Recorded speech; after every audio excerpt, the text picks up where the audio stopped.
We're resuming, we're recording now. Okay, so it's good to be back. We're right into it. We got lots to cover. We're gonna have the shiur on the 6 parshas that we just went. Okay, just kidding.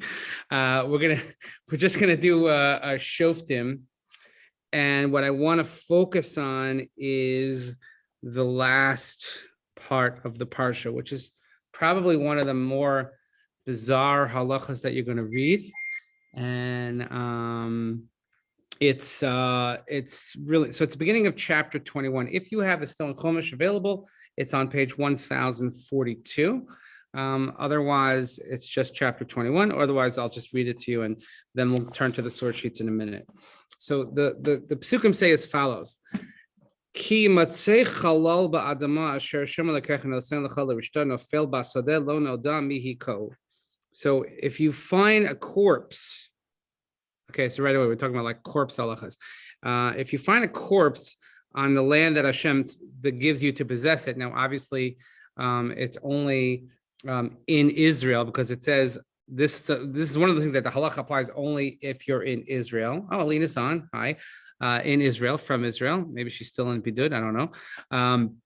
But if you find a corpse and it's in the field and you don't know what happened to him. So, okay. So already that's not so bizarre to say that we find a dead body. It happens. Okay. Everybody saw Stand By Me. V'yatzu zikenecha v'shovtecha umaddu el ha'arim asher sivivos hechalal. The elders and the judges, they go out and they have to measure. Umadud, they measure towards the cities that are around the corpse. So it's like this: you have 2 cities and there's a space between the 2 cities, not that they're contiguous, and the body is found in between the 2. So now the elders have to go measure and see, well, which city is closer, like who has jurisdiction over this corpse, and we're going to see what's going to happen. V'haya ha'ir hakrava el hachalal v'lakhu ziknei ha'ir hahi eglas bakar asher ubad ba asher lo mashcha be'ol. The city that is nearest the corpse, then the elders of that city have to take a heifer with which no work has been done, which has not pulled a yoke. Okay, so right away, when we see that they have to take eglas bakar, they have to take an egel. So already you start thinking like, a lot of things that we have with egel, like what do we have the egel azav, which is not something that we're particularly proud of, very pertinent to these days, because the days of Elul, and yesterday was Rosh Chodesh Elul. That's when Moshe Rabbeinu went up for the 3rd set of 40 days and 40 nights. And then he comes down with the second luchos, the second tablets, which is why these are days of forgiveness, atonement, etc. You have, there's this egel, and what's the 3rd cow that's kind of in between that has to do with sort of repentance?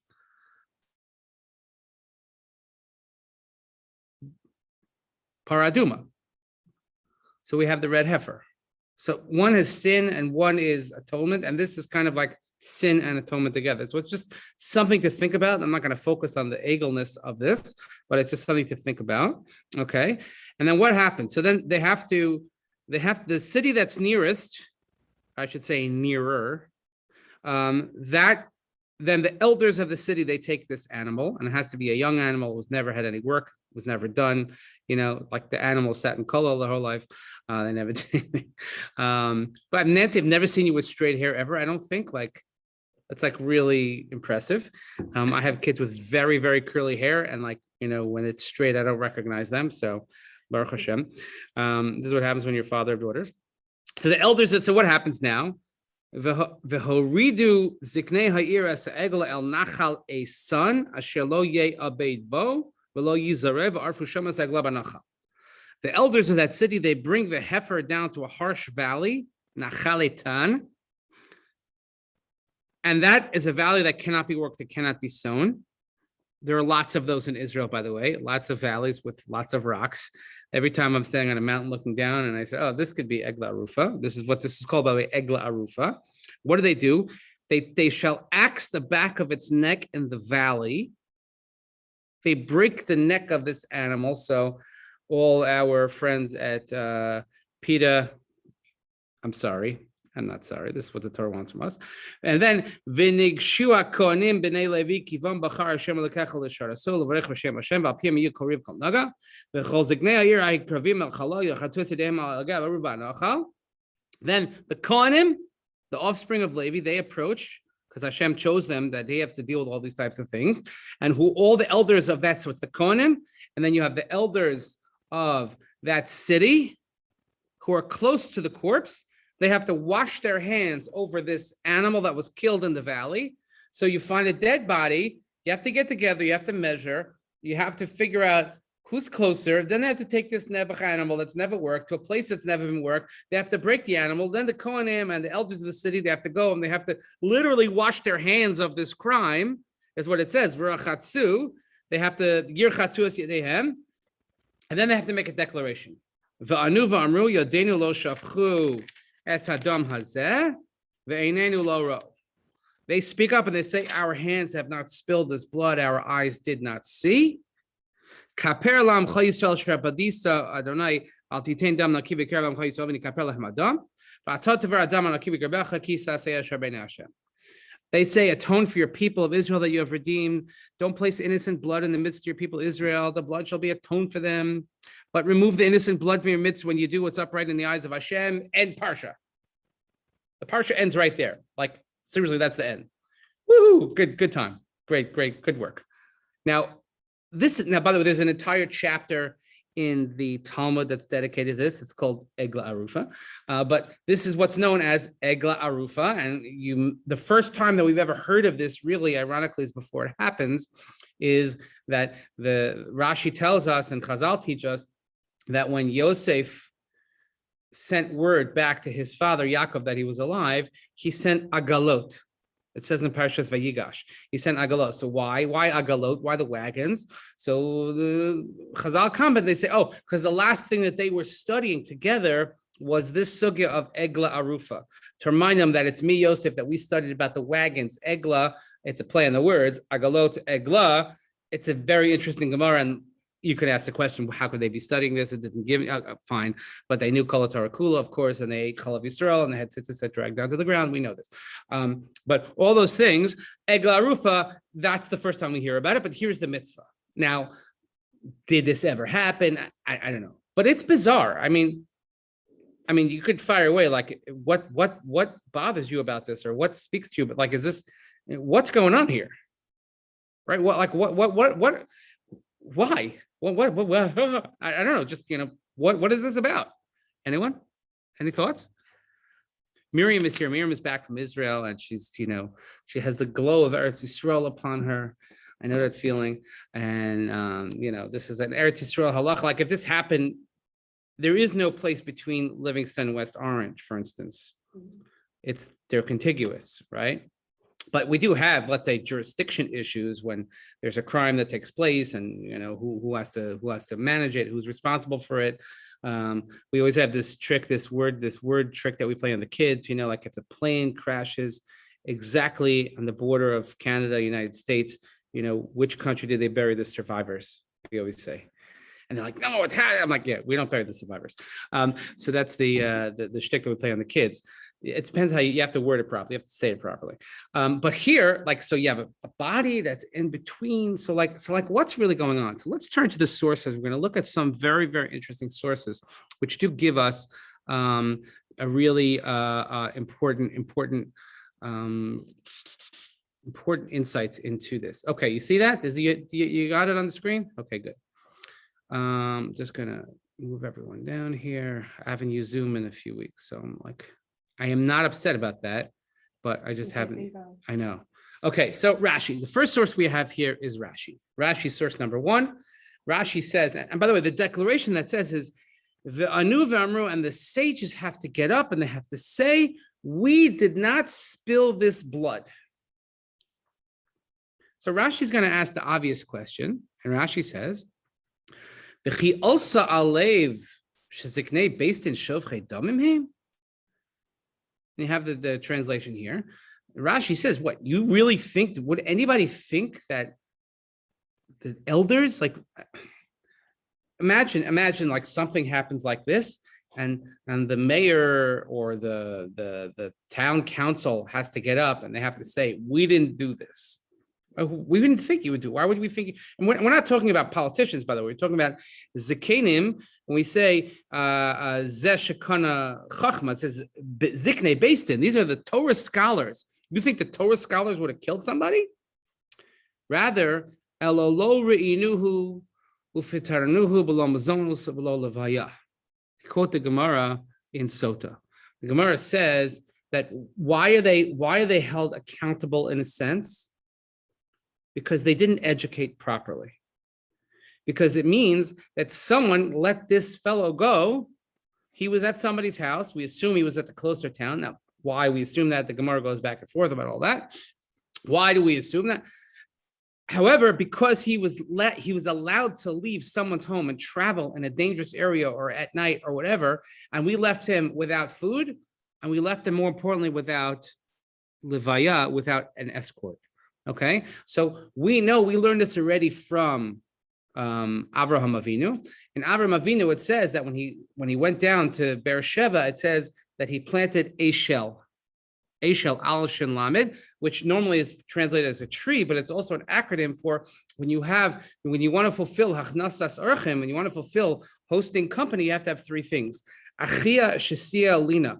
Food, drink, lina is a place to sleep. You always offer that's the proper thing, but actually they amend that and it says not necessarily only lina, but it could also be levaya, which means you have to escort, which is why in every Jewish home, when you have company over, what do you do when somebody leaves? You walk them out the door. And people make a point of walking you like a few feet outside the door. That's to fulfill the mitzvah of hachnasas archim. So here they're saying that now you wouldn't send somebody into a bad neighborhood or a place that is known to be dangerous. You wouldn't send them without proper escort. You would say, stay over, go in the daytime. But the fact that somebody was allowed to leave in the day in a dangerous period of a dangerous place, that's why they have. Let me see, just somebody else is coming on here. That's why you have to accept responsibility. So it's not so much that they are actually responsible, but there is a level of responsibility. Like, where does the buck stop? Now, normally when things happen, when things go wrong, certainly in institutions, we start the blame game and we start to it's not my fault, it's his fault, it's their fault, it's her fault, or whatever. We go on and on. But ideally speaking, one has to accept responsibility. And here we're not saying we don't think but sometimes there is a level of responsibility that falls upon leadership when certain standards are not met. That's Rashi number one. We're going to see different approaches here. And let's see next Eben Ezra. Eben Ezra here is source number 2, which is on your screen.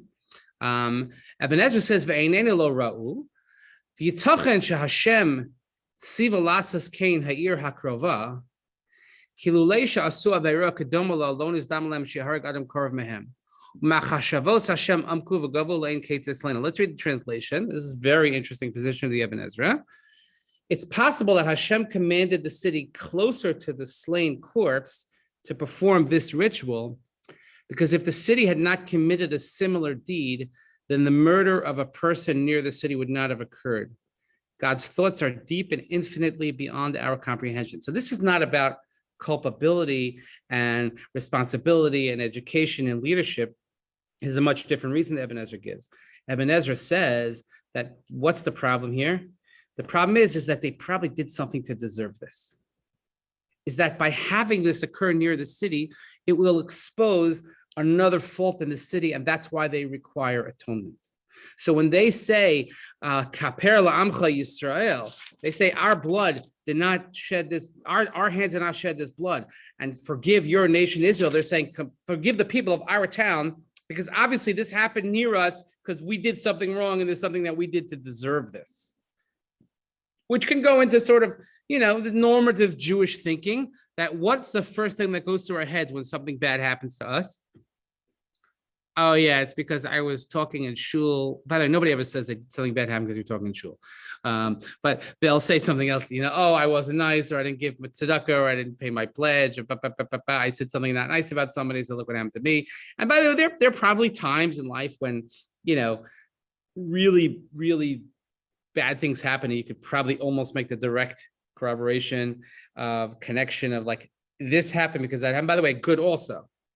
It's mida keneged mida. Sometimes good things happen because I did something good in a similar vein or in a similar sort of parsha happens, like that. And you have to be able to recognize on both sides. But we tend to like go right to the guilt card of like, oh, God's punished me for X, Y, or Z. Okay, fine. But the Ibn Ezra says that this is what happens, that there's something that happened in this town. That they must have done something. So maybe there's a murderous town or whatever it might be. And that's why they have to have this happen to them to kind of expose that. Dasikene Balitosis, we're going to see, he's going to quote the Rambam as well, similar to the Rambam. We're going to see the Rambam. It's similar, but not exactly the same. And Dasikene Balitosis, one of the great also Rishonim commentaries on Chumash, which again, it's a conglomerate. You have the Dasikene, which means the knowledge of the elders, Umi Bale HaTosos, and from the members of Tosos, were the grandchildren of Rashi, and that era of Rishonim. Yeah, you have a question. Yeah, it never really said in the Torah that he was murdered. Just said that they found a corpse. Right. Oh, true. I mean, that's the assumption is that a person was murdered because it says, it uses the word halal, kiyamatse halal. Halal usually implies that something bad happened, not just somebody had a heart attack, chas v'shalom, something like that. But yeah, that's a good point. That's a very good point. But by the way, so that would mean, but so that's actually a good point. So if we could like use our Talmudic thumbs, according to Rashi, the declaration of the Chachamim would still apply because they let person go on his own and something happened to him. If they wouldn't have let him go alone, or if they would have, maybe he wouldn't have died. According to Ibn Ezra, if it's somebody who just died naturally, then it doesn't necessarily expose any ills of the society in there. So that's why they're usually talking about a case where it's obvious that something nefarious happened to this individual, and that's what's happening. Okay, so look at the third source, the Da'as Sakeni Valaitosis. Amar Rav B'chor Shor, he quotes another one of their great commentaries of B'chor Shor. The Chol Zet Siva Kadosh Baruch Hu La'asos Kadei Sheyetze Kol HaNirtzach. This happened. The whole production is actually drawing attention to the fact that someone was murdered. Here, so you see, Nancy, clearly we're talking about obviously someone was murdered.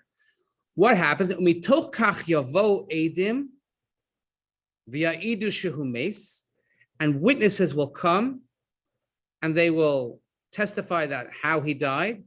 And this is the important part. V'lo teshev ishto aguna, and his wife shouldn't necessarily be, kind of left tied up. They should know what happened to him. I'll come back to this in a second.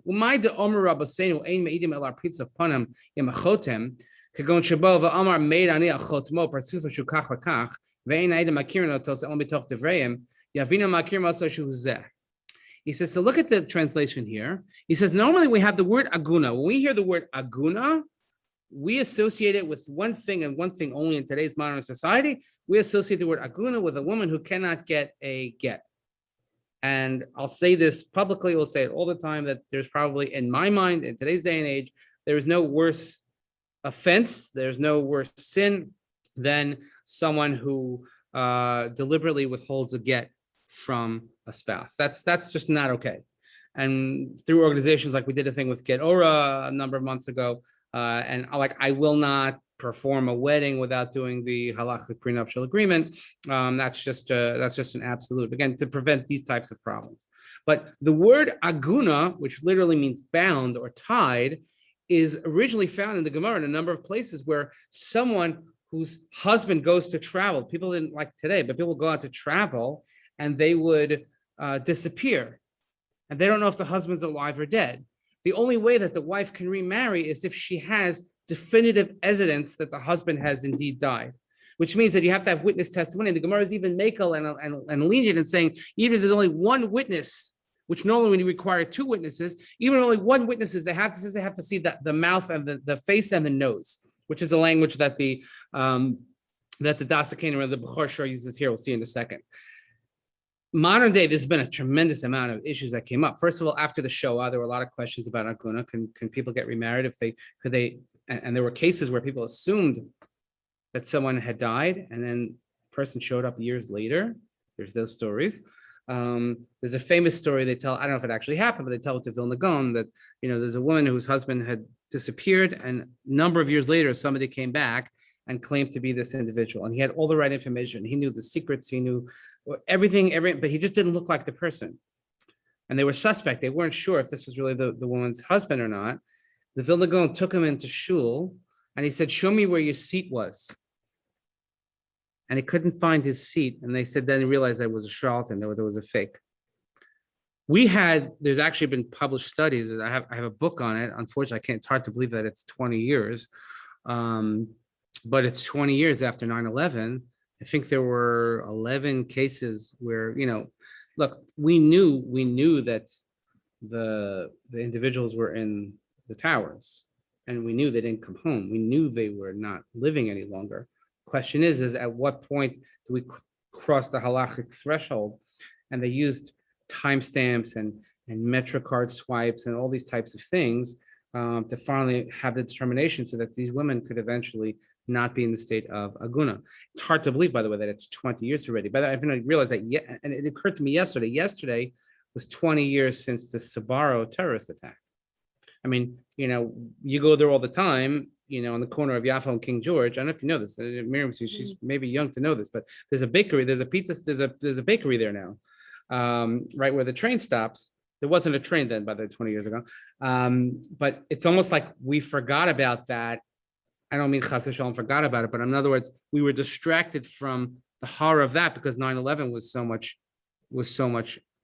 so close to that, and that changed our lives forever. So here the Bechor Shur says, a woman who was unable to marry when our sages here, he quotes the Gemara in Yevamos 120, that only valid identification is recognizing a face, including his nose. That's meant when the identification is only based on facial features. When we can hear from the way witnesses speak about the deceased that he must have been familiar to them, this testimony is definitely sufficient to allow the deceased widow to remarry, even if this identification occurred several weeks after the person had been found. In fact, even identification from a distance may be sufficient. The example quoted in the Gemara there, Rabbi Yehuda ben Bava performed a wedding ceremony for a woman 5 days after her husband had drowned and been identified. The Talmud justifies this due to decomposition of course in water taking much longer than decomposition of features on dry land. Whatever it is, but he's saying, getting technical, that the reason why we want to do this is that maybe they don't know who the individual is, and if maybe witnesses will come forward and they will prove that they know this individual, and therefore they will allow the husband's this slain person's wife to remarry. Because you have to understand also, people in times, not people had insurance policies, people had to rely on others to live and to be fine. Okay, that's the Bechor Shur according to Dasakin. The Rambam has a similar approach, but with a different angle. Here, the Bechor Shur is taking as far as thinking about the aguna. Look what the Rambam says. I didn't print the Hebrew here because it's Rambam Hebrew. The Rambam in Moreh Nevuchim is very different than the Rambam in the Yad HaChazaka. The Rambam wrote the Moreh Nevuchim as a guide to perplexed. And the Rambam had his approach of doing things, and this is the book that people burned. Back in the days when people burned books. Now it's like I don't know how like today's book burning on it. We would like just hit delete. Nobody has books anymore. I'm a book person. I like books. I have a hard time reading. I can't read out of a Kindle. Can you read it on a Kindle? I can't read it on a Kindle. And also there's the whole Shabbos thing. So you want to get like good into a book, and then Shabbos, what do you do? Okay. Anyway, so here the Rambam in section 3 of the Moreh, and it's in chapter 40. We have the exact location here. The beneficial character of the law concerning the breaking of the neck of a heifer, which is what we call Eglah Arufah, is evident. So the Rambam, when the Rambam writes, yeah, it's obvious, it's clear. I mean, sure. I mean, okay, I'll say it anyway, even though it's clear. It's the city that's nearest to the slain person that brings the heifer. And in most cases, the murderer comes from that place. Now, I don't know how he knows this, and I don't know why he assumes this, but I guess he left the place and maybe he was trailed, he was followed or something, and he assumed that the murderer came from there. So therefore, the elders of the place call upon God as their witness, according to the interpretation of our sages, that they have always kept the roads in good condition, have protected them, and have directed everyone that asked his way, that the person has not been killed because they were careless in the general provisions, and they don't know who has slain him. In other words, this is kind of like the Rashi approach. we have to make sure that he left properly, he had everything that was needed, and we didn't put him in a dangerous position. As a rule, the investigation, the procession of the elders, the measuring, it's very deliberate. It's a very public show. I mean, could you just imagine if we had to have in the town center, and they had to actually take out this giant tape measure and they had to measure from one side to the other. Okay, it's you. And then the elders had to get up and then they have to take this animal very publicly and they have to break the neck. And then they have to make this declaration and the people are gathering around and the Kohanim and this and that. So it's like a whole big to-do. It's a big hoo-ha. Okay. So what's going to happen with the procession of the elders, the measuring, the taking of the heifer will make people talk about it. This is one thing we're good at. This is one time actually we want people to talk. Usually we say, they feel like don't talk about. No, we want people to talk about it. And by making the event public, the murderer may be found out. And he who knows of him or has heard of him or has discovered him by any due will now name the person that is the murderer. And as soon as a man or even a woman or handmaid rises up and names a certain person as having committed the murder, the heifer is not killed. So the idea is, again, so if you want to talk about cruelty to animals, it's just the mere threat of the cruelty to animals that will bring forth the murderer. Because people say, no, don't kill my little cow, my little calf. Oh, he never did anything, never worked a day in his life. Don't do anything. But this is true. And this is when we talk about the chaver islay, is that word gets around very, very quickly. It's the old saying when you have two Jews who get together and they're talking, and what's the first thing that Jews do when they get together? And this happened to me a million times on my trip, because what do? We play Jewish geography, right? We play Jewish geography. So what happens if they're playing Jewish geography and they don't find anyone in between them? What should they do? So the Vart goes, keep talking. You keep talking, eventually you'll find a connection between them. I have to say that my Jewish geography quotient on this last trip was way, way below normal. It's so super sad to go to Israel and not see tourists. My greatest Jewish geography sort of experience, which happened in Israel, is we have a neighbor that's, they're part of our shul. And when we had moved in, they lived 50 feet away from me. Hadn't met them. And the first time I meet her was in the hotel in Tel Aviv, someone who lives 50 feet away from me. But that's Jewish geography. But in Israel, it's like a ton of Israelis, lots of, I could walk on a Friday night from Jerusalem to the Kotel and not have to stop to speak to anybody because I didn't see anybody that I knew. That's amazing for me, but really sad at the same time because that's what's happening. There's no tourists there. So at the Kotel is a different story. They always saw everybody.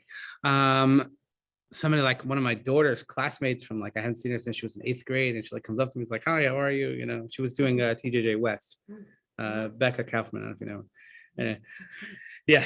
And I saw all the NCSY groups. It was great. So it is well known that it's considered great wickedness and guilt on the part of a person who knows the murderer and is silent about him, while the elders call upon God as witness that they know nothing about the murderer. So just imagine that here you have to see the rabbis and the Kohanim and all the old, people that sit at the gates, and they have to talk about their own guilt, and something about it. It's going to eat away at you, saying I got to speak up. How can I not say something? Even a woman will therefore communicate whatever knowledge she has of him. Now, don't take this the wrong way. This is a women's class. What this means is in terms of being valid witness testimony, because in a murder trial, you have to have 2 male witnesses. That's just a halacha. Even so, therefore, she's going to speak up. And when the murder is discovered, the benefit of the law is apparent. If the court of justice can't sentence him to death, the king may find him guilty, who has the power to sentence death on the circumstantial evidence. By the way, the law of the king is found in this parasha also, a little bit earlier. And if the king doesn't put him to death, the avenger of the blood may scheme and plan his death and last kill him. There's something called a goel hadam. A goel hadam in halacha, and that's one of the reasons why you have what's called an ir miklat, a city of refuge, that in halacha, if you find out that someone has killed your relative and you're the goel hadam, you're the redeemer of the blood, you have full rights to kill that person before judgment is met. That's very complicated, but that's the short of it. We have thus shown the use of the law concerning the breaking of the neck of the heifer is discovering the murderer. So the whole point of this production is not to atone, like Rashi says, for what they didn't educate, not like the Ibn Ezra says to expose the sins of the town, and not even like the Bechor Shor quoted in Dasakanim says that it's to release the woman that she shouldn't be in a guna. Here he says, very simple, the Rambam, very practical, very Rambam-esque. We have to find the murderer. Let's find out who did this. Dun dun. Force is added. That was my law and order chime, by the way. Force is added to the law by the rule that the place in which the neck of the heifer is broken should never be cultivated or sown. This is interesting also. You get somebody in the pocket. The owner of the land will therefore use all means in his power to search and to find the murderer in order that the heifer not be killed and his land not be made useless to him. Not that it would never be sown, that right now it's not sown. If we take it to a place and the guy's like, whoa, not on my property. No, we got to find this guy out. I don't want to lose out on my property. You know how long I got work to get this? I finally get the land and now. So it's really very, very practical. So these different approaches. The Ramban, I copied the source number 5, the Ramban, and the Ramban kind of puts us all together, but I want to get it kind of like what he says at the end. And the Ramban says, it's never. This is Rashi. The rabbis have said becomes forbidden. You can't use it. Okay, and he quotes all types of explanation of Rashi. He says first, then he quotes in the second paragraph the Ibn Ezra that why because they had not committed a similar sin, it would have happened. Then he quotes the Rambam. Rabbi Moshe ben Maimon said in the Moreh Nevuchim that the reason for the breaking is to discover the murderer. So you see, it's all laid out for you. Everybody's talking about the same explanations. Okay, but look what he writes at the very end. I just want to have it to what he says at the end. And he quotes thus far the words from Moshe ben Maimon. So it's like towards the bottom of this paragraph, number 5. Hence, according to this reason, there is benefit in this right. But the act, the breaking of the heifer's neck, is not a pleasing one in itself, and it would be more fitting that it be done in a good field for sowing that could be recognized by those who see it. For in a hard valley, the reason for not being tilled will not be obvious, because people will assume that it's left barren due to its stony ground. In other words, he's saying there could have been a better way to do it. Rabban is saying this is not like a fun thing to do. This is not a pleasant situation. Okay. In my opinion, the reason for it is similar to that of the offerings which are done outside of the sanctuary court, such as the goat sent to Azazel and the red heifer. Okay, this is the other thing I should have reminded you of. We're going to come up on Yom Kippur soon. Yom Kippur is in a month and 9 days. Just saying, it's almost Pesach. That we have the reading of that to achieve atonement for the Jewish people, they would take the 2 goats in the lottery, and 1 goat will go to Karban, 1 goat a place called Azazel. Okay, and just to show you the purity of the Hebrew language, Lashon HaKodesh, there is no profanity. If you watch a movie in Israel and they speak Hebrew and they tell somebody that you should go to hell, you say Lech LaAzazel, which is funny because it's a biblical term. It's from Parshas Achrei Mos. They said it Biad Ishi Ti LaAzazel Hamidbara. So Azazel is this God-forsaken place, and they would take it and they would throw it down, and then the thing around its neck, from red, it would turn white. We know everybody's forgiven. So he says that this is the same category as Sa'ir Lala Azazel and Para Aduma. Again, things that make no sense, and that's what he says. Therefore, the rabbis have counted the commandment of breaking the heifer's neck among the chukim, the statutes, the class of commandments which we do not know the reasons. He says this is basically inexplicable. You could give reasons why maybe it has to be done here and there, but he says ultimately speaking, this is a chok. Doesn't make a lot of sense. So the Ramban hedging a bit, it seems that after the Rambam is so definitive in finding the murderer, and Rashi saying it's about atonement for our education, and the Bechor Shor, we should find an aguna, which the Ramban does not quote, or the Ibn Ezra that says it's to atone for the sins of that community, because obviously they have something they did wrong, similar to this, and that's what needs atonement. Ramban says, yeah, I get it, but in the end of the day, this is a chok. I'm not really sure. I just want to go to one last part, which is a little bit of a mystery part, and I think this is something that maybe can, and this has always been my take on this, and it's apropos that it's the month of Elul, because we have to get ready. We have to be in the mindset now of slicha, mechila, kapara, atonement, return, teshuva, whatever it might be. We have to have an ultimate accounting, because we're going to sit with the big boss over the next number of days as we prepare to be held accountable for our own actions. The Gemara in Sota says as follows. The Gemara is referring to when Paro wants to know what to do with the original Jewish problem, when he was coming up with his original final solution. What he asked his advisors what to do. And there were 3 who advised him. There were Bilam, Eov, and Yisro. Bilam, Eov, and Yisro. So look what the Gemara says. Bilam sheyoatz neharak. Bilam says, kill the people, drown them. He ultimately was killed. Eov sheshasak, Eov who said nothing, nidon bisurin. We know, of course, the book of Eov is all about what a horrible life that this guy had, Nebuch, and everything happened, and all his children died, and why? Because he said nothing. And Yisro Shabarach, Yisro, who would have no part of it, he ran away. What happened? Of course, we know his descendants, his daughter marries Moshe Rabbeinu. His descendants, ultimately, they sit in the Beis Hamikdash. Reb Chaim Shmulevitz has the following piece, which he wrote in the Sichas Musar. And he says as follows. V'hinei tamo shel Eov sheshasak. So why would somebody be quiet? And this is a difficult question. Something that people deal with all the time, especially like Miriam deals with teenagers all the time. You talk about peer pressure, and you talk about, when do you speak up, when you not speak up. Imagine yourself like Louis Tsur, they had to go on the subway. Okay, I am not a subway person. I was raised in the suburbs. I live in the suburbs. I can't, my wife makes fun of me. I cannot for the life of me work a MetroCard. Like I swipe it and like I run right into the turnstile. Like I can't do it. It's not in my DNA. But imagine you go to subway. I guess when you live in the suburbs, you're raised in the suburbs, you kind of have this, especially back in, those days when I was, first able to travel on my own, you had this like healthy fear of public transportation in New York City. Just because terrible things happen on the subways and the graffiti and this and that. Israel, I could do I have my own Rav-Kav. I'm so awesome at it. I take the train and the bus and transfer this, that. I'm great at it. But here, not so much. So you're riding the subway and like down the other end of the car, you see like an altercation taking place.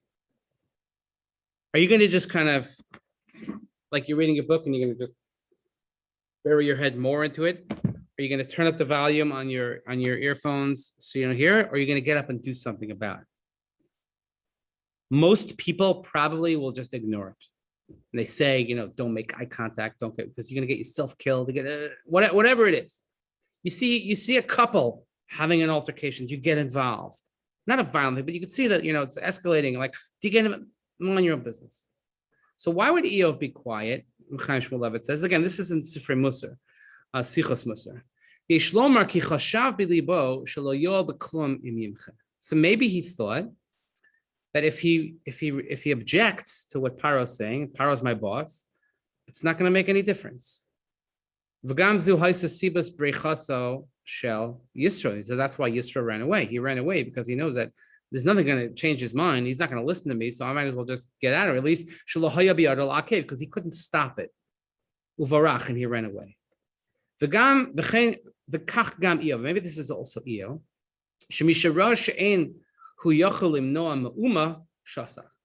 When he saw that he could stop or prevent any horrible things from happening, what did he do?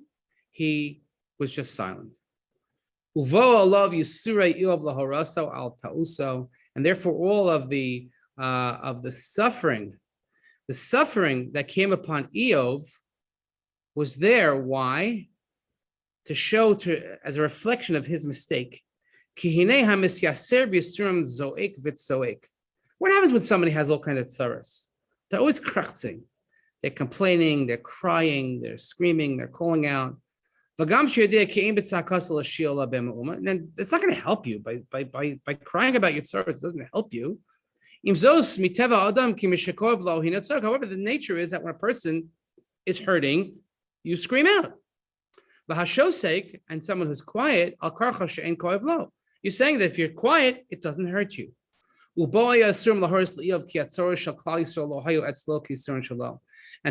by saying nothing, by being silent, it shows that their tzaros didn't hurt you. It didn't affect you. So God said, Mida keneged Mida, you're going to have tzaros your whole life. And if somebody is quiet on the tzaros of Klal Yisrael, on the pain of Klal Yisrael, even if it doesn't directly affect you, it's showing that you have no feelings, you don't sense it, you don't feel it. Which is why, by the way, we're so involved in causes and things that happen halfway across the world, people we don't know, right? We feel it because that's the nature of tzaros and Klal Yisrael, is that we want to exhibit that if Klal Yisrael is hurting somewhere, it hurts us.